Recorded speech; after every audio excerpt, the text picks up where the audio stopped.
Welcome back. It's Coop the Credit Coach here again with you. And today I'm gonna talk about adding trade lines to your account. Everybody want to get that quick boost on their account, so I'm gonna give you some tips. If they helpful, let me know. If they wasn't helpful, let me know. All right. So leave me a comment. Make sure you share, subscribe, and all that good stuff. So let's get to it. All right. So first thing we gotta know about trade lines is they cost. You can't get one for free. That's just what it is. All right. So my personal advice: if you buy an authorized user account, consult with somebody that knows about credit and know how to look at credit profiles. The reason why I say that is because uh, you don't want to buy a trade line and it be the wrong one. And I know you may be thinking like, how is it the wrong trade line? Because some trade lines have long age on them. Some have low utilization. So depending on what your credit needs, that's the kind of trade line you want to add to it.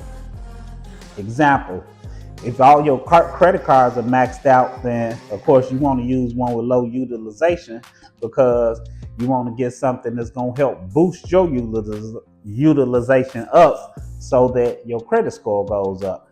But you could have low utilization and your credit age is 1 year and you really want 5 to 7 years. So get with somebody that know about credit, know how to read a profile, and they can probably give you the best advice. As far as getting that quick boost, a lot of times with high limit cards, you can get a quick boost depending on how you add it, but it's not a guarantee. So I know a lot of people be like, oh man, it ain't boost like that. Well, it's not guaranteed. It's not like just because you get an authorized user account that your credit's gonna go all the way up to 800. It just don't work like that. And be careful when using somebody's card and being an authorized user on it. The reason why I say that is because I've heard people say, like, I'm just gonna use my auntie. She got a $20,000 card, but if she got a $20,000 card and she using $15,000 of it, that's gonna kill your credit because she had like 75 or 80% of usage. So when you get with somebody that actually sell them in the credit business, financial business, they usually have high limit cards with very low balances, meaning like they may have a $50,000 card and they only use $1,000. So when you put that on there and you need utilization lowered on yours, it will shoot your credit up. So you got some cards that may have 10 years, 15 years. When you put that on your account, it will boost up. And now they got so many companies you could go to and add onto your credit. You got Credit Strong, you got Kobo, you got Self, you got Stella, you got Rent Reporter. I mean, it's a lot of them. It's probably like 15 or 20 different companies that you could go to, pay every month, and they will report to your credit. You do have to pay a fee every month though. So like I said in the beginning, it is a cost for trade lines, and you can't get a trade line for free. The good thing about those companies though is they show on your account as primary opposed to an authorized user. Authorized user, when you're authorized user, it will show on your credit report as authorized user. It won't show up as like, oh, you got a $50,000 card. No, it's gonna say you're secondary on somebody else's card. Not that that will hurt your credit or whatever, but I'm just letting you know, just in case you try to go get a loan or something like that, you got 2 or 3 personal cards with 1,000, but you got this big high limit card with 50,000. They'll be like, well, it ain't your card.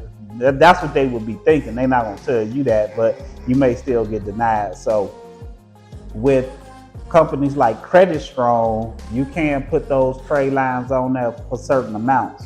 I think Credit Strong got one for like 25 or 50,000 is the highest, something like that, which is really, really good. So again, it does come with a fee, but they will boost your credit. Just like Rent Reporters, you could backdate the data on there. I always tell my clients, do 15 years or more, depending on how old you is. If you're 27, you can't do 15 years. You could probably do 8 or 9, 10 years max. But if you're in your 30s or 40s, that's when you could do 10, 15 years backdate. So what that do is that's gonna boost up your credit age and your numbers are gonna go right up.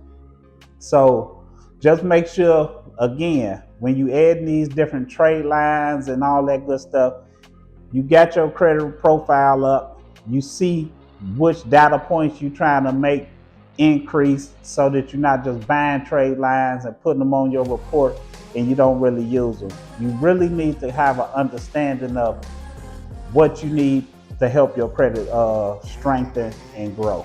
So if you need any more tips or if you need any help with trying to figure out what trade lines will be good for you, don't hesitate to leave me a comment.